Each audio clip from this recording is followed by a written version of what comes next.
Bonjour à tous et à toutes fans de cinéma, c'est SpriZ, j'espère que vous allez bien en cette journée ensoleillée ou non. J'en sais foutrement rien et j'en ai rien à foutre. Vous l'avez vu dans le titre, on se retrouve ensemble pour dévoiler mes pronostics pour la cérémonie des Césars 2022. Le mercredi 26 janvier dernier a été dévoilé les nominations pour cet événement qui se déroulera le 25 février prochain, retransmis en clair et en direct sur Canal+ dès 21h et qui sera présenté par Antoine Decaune. Et bien entendu, comme l'année dernière, j'aurai des gages si jamais mes pronostics sont mauvais. C'est comme ça que j'ai fini déguisé dans Bordeaux en dinosaure, que Macron est apparu dans ma chambre, que j'ai fait un shooting nu avec un pote. Alors oui, c'est vrai, je n'ai malheureusement pas eu le temps de respecter mon défi de me faire tatouer parce que, voilà, j'y réfléchis en fait. Vous inquiétez pas, ce sera fait, mais certainement dans l'année. Alors, vu que je ne connais aucun film des catégories meilleur court-métrage d'animation, meilleur court-métrage de fiction et meilleur court-métrage documentaire, je vais retirer ces 3 catégories et du coup, il ne reste plus que 21 catégories. Et du coup, quels sont les gages de cette année? Et je me mets sur le côté, du coup, pour vous dire que si je fais 0 à 3 fautes compris, un nouveau format de vidéo arrivera d'ici la fin de l'année prochaine. Je vous en dis pas plus, mais c'est une combinaison des MSF de Maths se fait des films, les vidéos T'as déjà vu de No Serious et les subjectivement objectifs de Guillaume Cassard. Ouh, ça annonce des vidéos écrites de qualité. Pour une fois, en 4 ans. C'est pas mal, non? Si je fais 4 à 7 fautes compris, vient s'ajouter l'arrivée d'un nouveau court-métrage d'ici la fin de l'année. Je travaille sur quelques scénarios et j'envisage de faire évoluer mon setup, ce qui sera très cool, voilà, vous verrez, donc on y croit. Si je fais 8 à 11 fautes compris, je devrais faire une vidéo le 1er décembre 2022, une vidéo du même genre que Maria Carré pour introduire la période de Noël. Oui, je m'engage à faire une vidéo où je chante Petit Papa Noël et en faire un clip musical.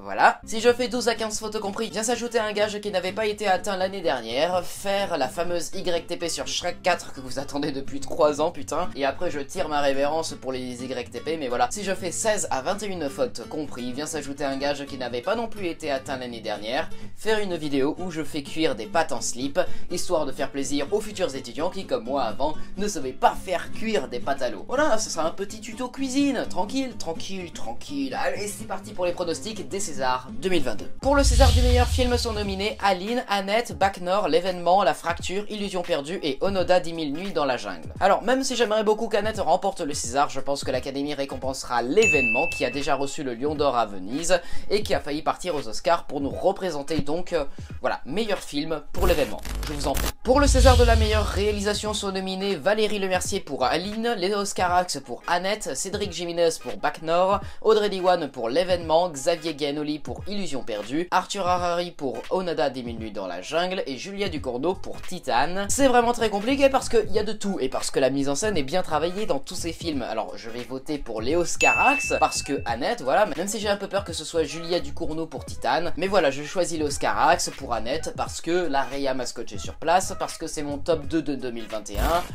Voilà. Pour le César de la meilleure actrice sont nominés Leila Bekti dans Les Intranquilles, Valeria Bruni Tedeschi dans La fracture, Virginie Fira dans Benedetta, Vicky Krieps dans Serre-moi fort et Valérie Lemercier dans Aline. Oubliez Efira, Bruni Tedeschi et Lemercier, ça va se jouer entre Bekti et Krieps.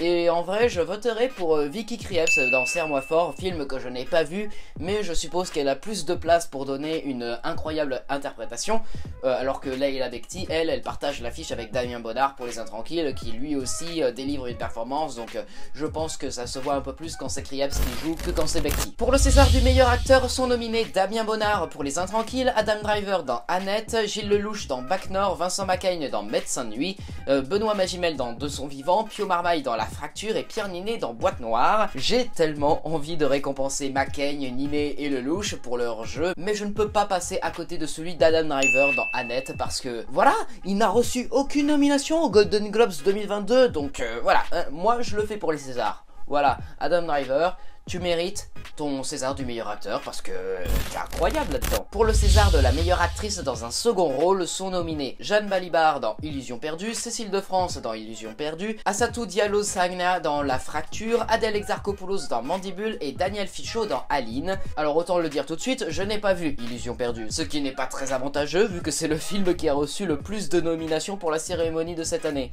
RIP. Et d'un autre côté, Mandibule n'a reçu aucune nomination, tout s'est bien passé de François Ozon non plus.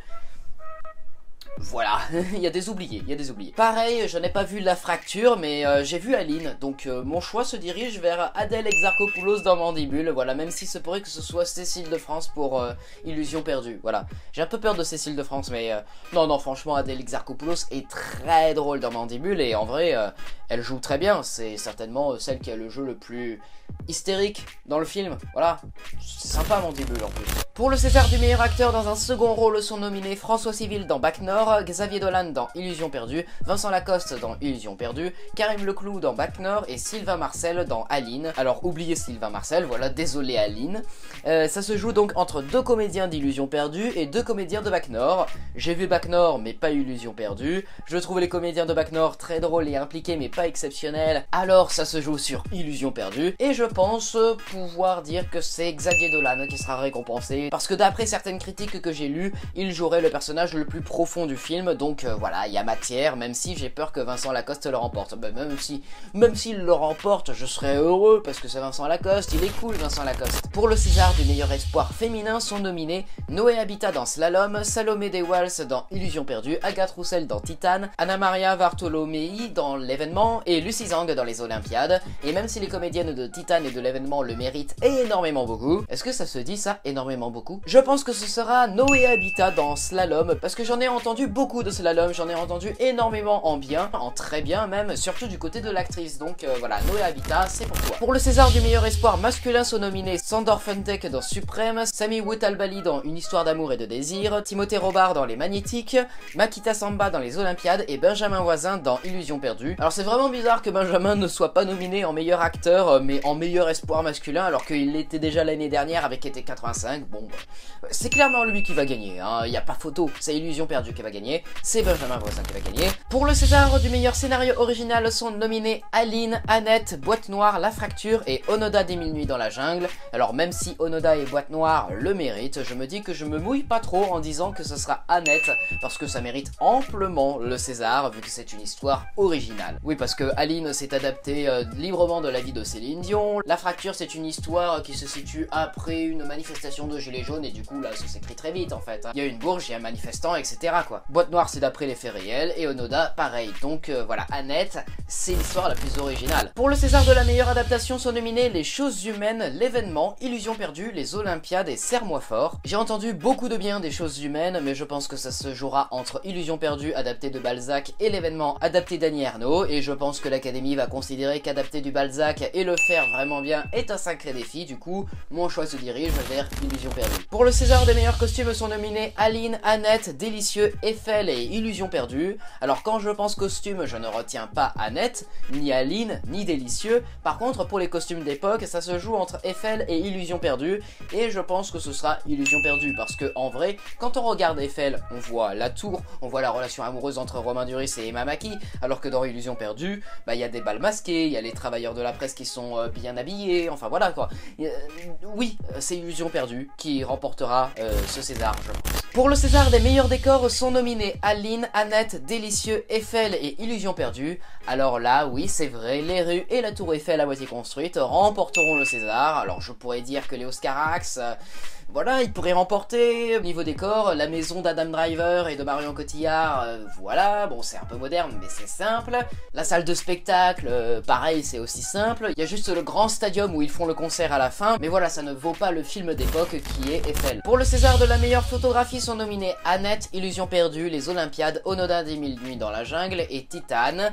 Annette! Et oui, bien entendu, oui c'est Annette, même si j'ai un peu peur que ce soit Titane qui le remporte, parce que il faut dire que c'est très beau. Pour le César du meilleur montage sont nominés Annette, Bac Nord, Boîte Noire, La Fracture et Illusion perdue. En vrai là j'hésite beaucoup entre Boîte Noire et Bac Nord. Boîte Noire pour ce rythme intense du thriller et Bac Nord avec son rythme effréné et parfois même tendu du film policier. Et en vrai je pense que ce sera Bac Nord, mais vous inquiétez pas, on reviendra à Boîte Noire. Pour le César des meilleurs effets visuels sont nominés Aline, Annette, Eiffel, Illusion perdue et Titane. Alors là par contre c'est vrai que contrairement à Eiffel, Annette joue sur des effets spéciaux et des effets pratiques, magnifique, comme la marionnette d'Annette. Et encore une fois, la salle de concert en fin de film est très belle, donc oui, je vote pour Annette. Pour le César du meilleur son sont nominés Aline, Annette, Boîte Noire, Illusion perdue et Les Magnétiques. Ça va clairement se jouer entre Boîte Noire qui ressemble beaucoup au Chant du Loup sur le travail du son et Les Magnétiques qui s'apparentent à Sound of Metal. Alors je n'ai vu que Boîte Noire et du coup je vais voter pour lui, j'espère que ce sera lui, il le mérite. Pour le César de la meilleure musique originale sont nominés Annette, Bac Nord, Boîte Noire, Les Olympiades et La Panthère des Neiges.